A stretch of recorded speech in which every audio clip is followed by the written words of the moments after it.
అదే కాంగ్రెస్ పార్టీలో ఉన్న డీకే అరుణ గారు ఆ రోజు మంత్రిగా ఉన్నప్పుడు నువ్వు నోటికొచ్చినట్టు మాట్లాడితే నీ మీద ఆ రోజు కాంగ్రెస్ ప్రభుత్వం ఆ రోజు ఉన్న కాంగ్రెస్ ప్రభుత్వం నీ మీద కేసు పెట్టలేదే.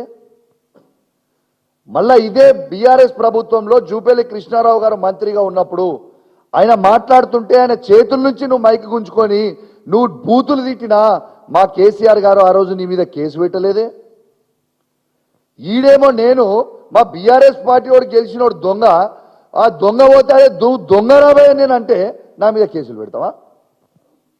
నా మీద కేసులు పెడతావా నువ్వు? దొంగని అసలు నేను నిజంగా తెలంగాణ ప్రజలారా ఒక్కసారి మీరు ఆలోచన చేయండి. ఇయాలని ఒక దొంగని దొంగ అంటే ఒక దొంగతనం చేసిన తర్వాత నువ్వు దొంగ అంటే అది కూడా తప్పంటే ఎట్లా అని నేను అడుగుతా ఉన్నాను. ఇలా బీఆర్ఎస్ పార్టీ బీఫామ్ మీద గెలిచిన సంజయ్ పోయి కాంగ్రెస్ పార్టీలో చేరను, ఇది తప్పు, ఇది 100% తప్పు అని నేను నిలదీస్తే నా మీద కేసులు పెట్టి జైలుకు పంపుతా అంటే ఇది కరెక్టా అని చెప్పి నేను అడుగుతా ఉన్నాను. తెలంగాణ ప్రజల్లారా ఒక్కసారి ఆలోచన చేయండి, గమనించండి. ఏ విధంగా ఈ రేవంత్ రెడ్డి గారి ప్రభుత్వం ఏ విధంగా కేసులు పెట్టి హరాస్మెంట్ చేస్తూ ఉన్నారో ఒక్కసారి మీరు ఆలోచన చెయ్యండి అని మీ అందరు కూడా విజ్ఞప్తి చేస్తూ ఉన్నాను.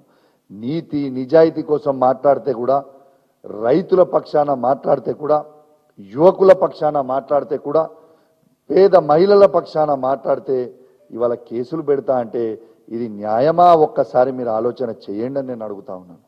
కేసులు ఎందుకు పెడుతుండు? ఇలా దాదాపు నా మీద 28 కేసులు పెట్టిండు. దేనికోసం పెట్టిండు? ఇలా నువ్వు ఇచ్చిన 6 గ్యారెంటీలు ఎందుకు ఇస్తలేవని గట్టిగా అడుగుతున్నాను. రైతులకి రైతు భరోసా ఎందుకు ఇస్తలేవని గట్టిగా అడుగుతున్నాను. రైతులకి రుణమాఫీ ఎందుకు ఇస్తలేవని గట్టిగా అడుగుతున్నాను. 24 గంటల ఫ్రీ కరెంట్ సరిగ్గా ఎందుకు ఇస్తలేవని అడుగుతున్నాను. ఇలా రైతు బీమా టైంకి ఎందుకు ఇస్తలేరని అడుగుతున్నాను. ఇలా ప్రతి మహిళలకి 2500 రూపాయలు ఎందుకు ఇస్తలేవని అడిగినందుక, ఇలా కళ్యాణ్ లక్ష్మితో పాటు తులం బంగారం ఇస్తా అన్నావు, ఎందుకు ఆ తులం బంగారం ఇస్తలేవని అడుగుతున్నందుక, ఇలా పిల్లలు ఫుడ్ పాయిజనింగ్ అయి చనిపోతా ఉన్నారు, వాళ్ళకి సరిగ్గా భోజనం పెట్టు అన్నట్టుగా అడుగుతున్నందుకు కేసులు పెడుతున్నావా? ఇలా కేసీఆర్ కిట్టులు కంటిన్యూ చేయని నేను గట్టిగా అడుగుతున్నాను, కేసులు పెడుతున్నావా? ఇలా గర్భిణీ స్త్రీలకి న్యూట్రిషన్ కిట్లు ఎందుకు ఇస్తలేవని అడుగుతున్నందుకు కేసులు పెడుతున్నావా? ఇలా కంటి వెలుగు ఆ తాతలకి అవ్వలకి ఇలా కంటి వెలుగు ఇలా వాళ్ళకి ఫ్రీగా కంటి ఆపరేషన్లు కానీ ఫ్రీగా అద్దాలు ఎందుకు ఇస్తలేవంటే కేసులు పెడుతున్నావా? తాతలకి అవ్వలకి 4000 రూపాయల పెన్షన్ ఇస్తా అన్నావు, ఎందుకు ఇస్తలేవని అడుగుతుంటే కేసులు పెడుతున్నావా? ఇలా వికలాంగులకి ఇలా 4000 నుంచి 6000 రూపాయల పెన్షన్ చేస్తా అన్నావు, ఎందుకు చేస్తలేవని అడిగితే కేసులు పెడుతున్నావా? ఇలా ఆటో డ్రైవర్లకి మద్దతుగా ఉంటా అన్నావు, ఎందుకు ఉంటలేవని అడిగితే కేసులు పెడుతున్నావా?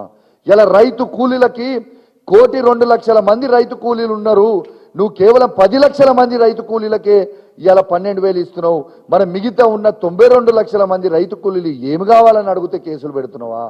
దేనికోసం పెడుతున్నావు కేసులు? ఇలా నేను ఒక్కటే అడుగుతా ఉన్నా, రేవంత్ రెడ్డి గారు మీరు కేసులు పెడుతున్నారు నా మీద, మరి నాదైతే ఒక్కటి కూడా ల్యాండ్ గ్రాబింగ్ కేసులు నా మీద లేవు, చీటింగ్ కేసులు నా మీద లేవు, కిడ్నాప్ కేసులు నా మీద లేవు, మర్డర్ కేసులు నా మీద లేవు, అటెంప్ట్ మర్డర్ కేసులు కూడా నా మీద లేవు. నిన్న నన్ను అరెస్ట్ చేసి తీసుకుపోయి